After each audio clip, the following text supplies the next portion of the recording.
بسم الله الرحمن الرحيم. الحمد لله رب العالمين والصلاة والسلام على أشرف الأنبياء والمرسلين أما بعد فأستعيذ بالله من الشيطان الرجيم بسم الله الرحمن الرحيم. السلام علیکم ورحمۃ اللہ وبرکاتہ.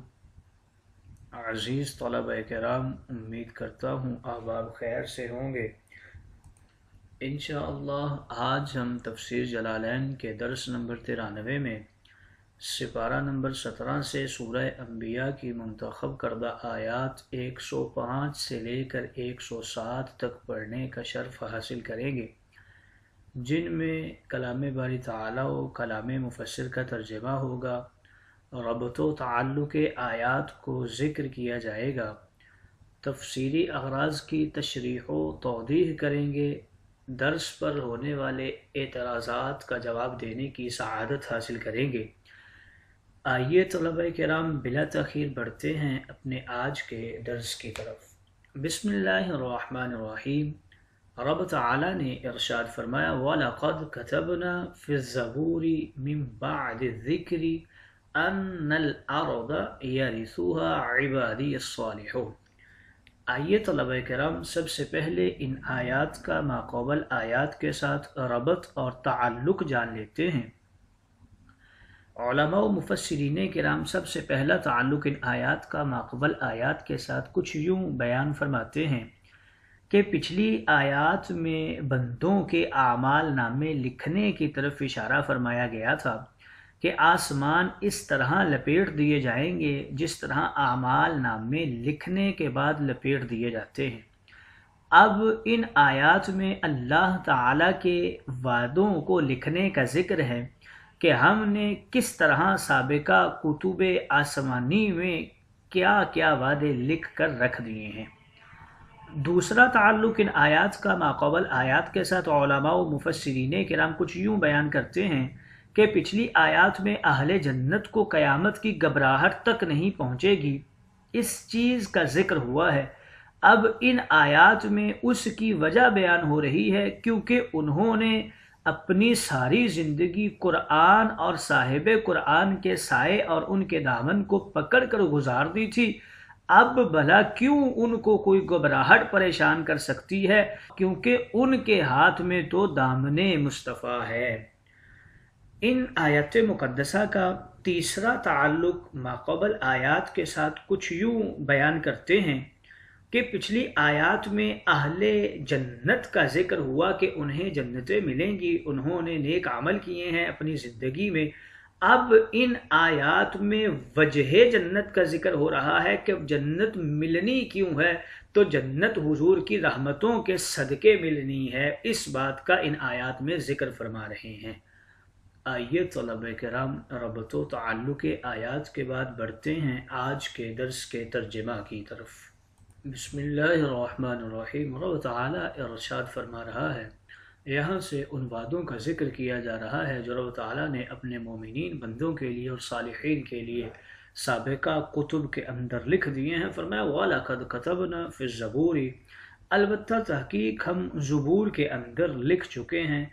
زبور بمعنی الکتاب ای کتب اللہ المنزلہ، اللہ تعالیٰ کی وہ تمام آسمانی کتابیں جو رب تعالیٰ نے نازل فرمائی ہیں انبیاء کرام کے اوپر. فرمایا کہ ہم نے اپنی آسمانی کتابیں جو سابقہ ہیں ان کے اندر وعدوں کو لکھ دیا ہے. من بعد ذکر کے بعد، یعنی لوح محفوظ کے اوپر لکھنے کے بعد ہم نے ان کتب کے اندر بھی ان وعدوں کو تحریر کر دیا ہے. لوح محفوظ جو ہے وہ اللہ تعالیٰ کے پاس ہے.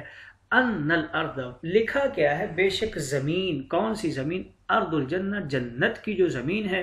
یرثھا عبادی الصالحون، اس کے وارث تو میرے نیک بندے ہی ہوں گے. عام فی کل صالح، یہ جو خوشخبری دی جا رہی ہے یہ تمام صالحین کے لیے ہے. ان فی ھذا یعنی القرآن، بے شک اس قرآن میں لبلاغا کفایت فی دخول الجنہ، ایسی ایسی نصیحتیں ہیں، ایسے نسخے ہیں جو جنت میں انسانوں کو داخل کرنے کے لیے کافی ہیں، لقوم عابدین، ایسی قوم کے لیے جو عبادت گزار ہے۔ اگر وہ قرآن کے ان نسخوں کے اوپر عاملین بھی، قرآن کے ان نسخوں کے اوپر وہ عمل کر لیں تو یہ قرآن انہیں جنت میں لے جائے گا۔ وَمَا أَرْسَلْنَاكَ يَا محمد، اور نہیں بھیجا ہم نے آپ کو اے محمد الا مگر رحمتاً ای للرحمہ للعالمین الانس والجن بک، محبوب ہم نے تو تمام جہانوں کے لیے یعنی جنوں انس کے لیے آپ کو رحمت ہی رحمت بنا کر بھیجا ہے۔ آئیے طلبہ کرام ترجمہ کے بعد بڑھتے ہیں آج کے درس کی تشریح و توضیح کی طرف۔ یہاں سے ذکر کر رہے ہیں وَلَقَدْ كَتَبْنَا فِي الزَّبُورِ مِن بَعْدِ الذِّكْرِ أَنَّ الْأَرْضَ يَرِثُهَا عِبَادِيَ الصَّالِحُونَ، البتہ بے شک ازل قدیم کا ایک فیصلہ ہم نے زبور و داود میں لکھ دیا ہے۔ یہاں پر زبور سے مراد کتب سماویہ ہیں جو رب تعالیٰ نے اپنے انبیاء کرام پر نازل فرمائی ہیں۔ اب فیصلہ کیا لکھا ہے کہ بے شک ابدی جنتی جو زمین کے بلا عوض مالک و وارث ہیں وہ میرے وہی نیک بندے ہیں اور دانائی اور صلاحیت رکھنے والے بندے ہیں جو علم و فہم کے ساتھ فقط میری ہی عبادت کرنے والے، قوموں کی اصلاح کرنے والے اور میرے انعامات کی لیاقت رکھنے والے ہیں۔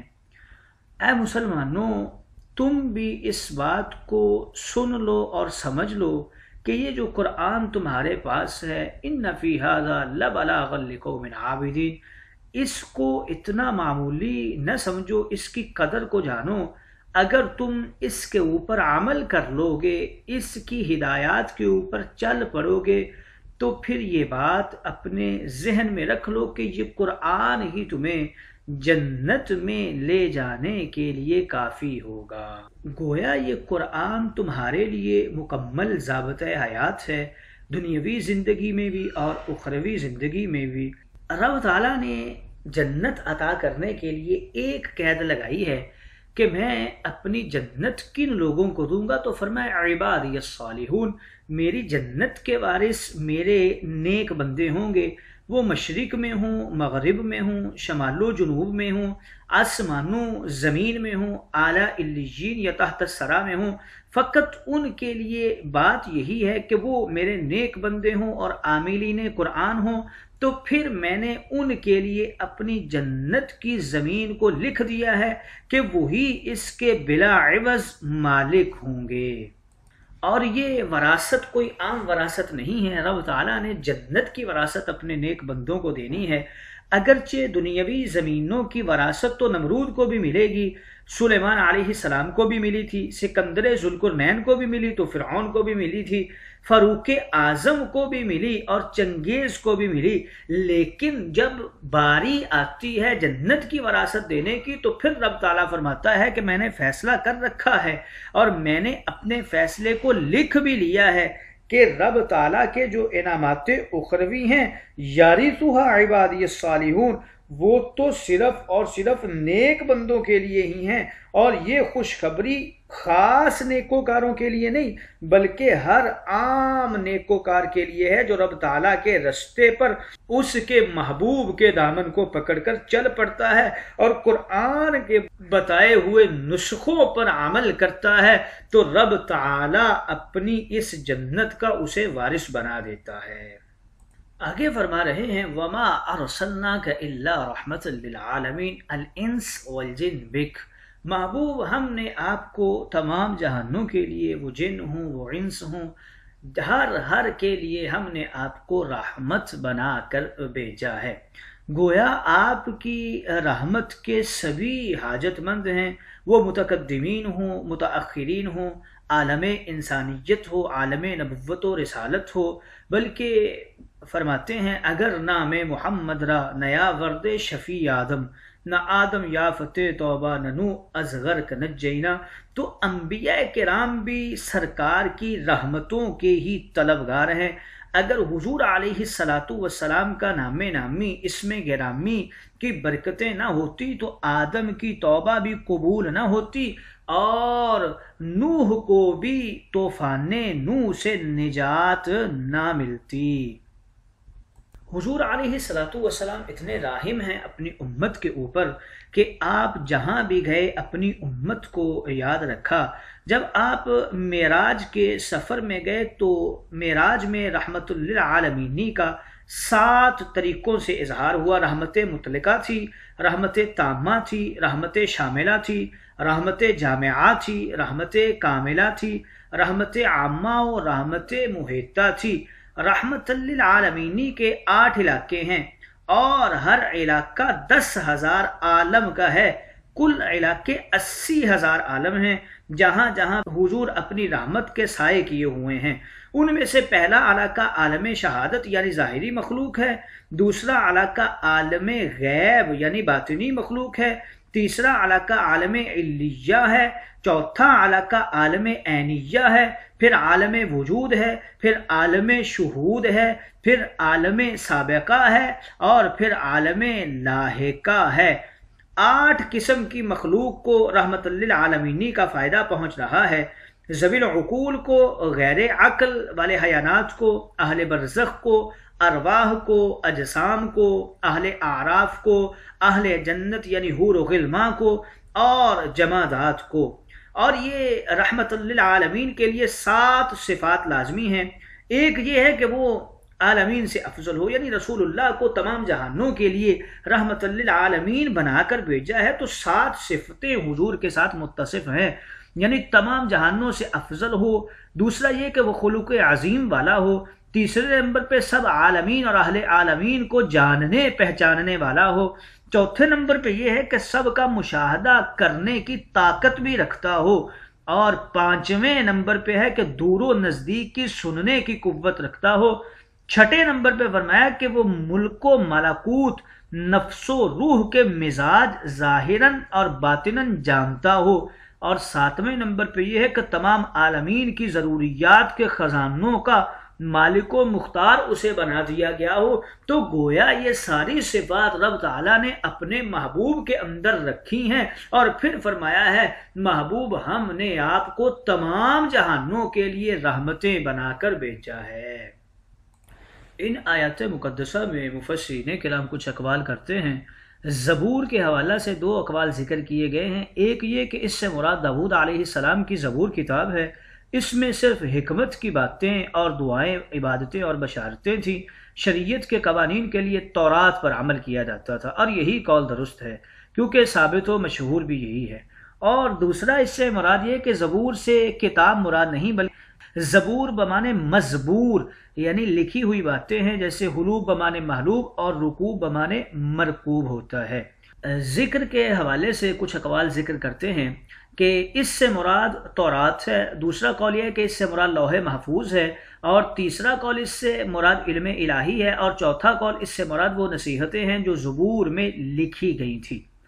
اور تقریباً یہ جو بھی قول لیا جائے یا جو بھی معنی لیا جائے سارے ہی درست ہوں گے۔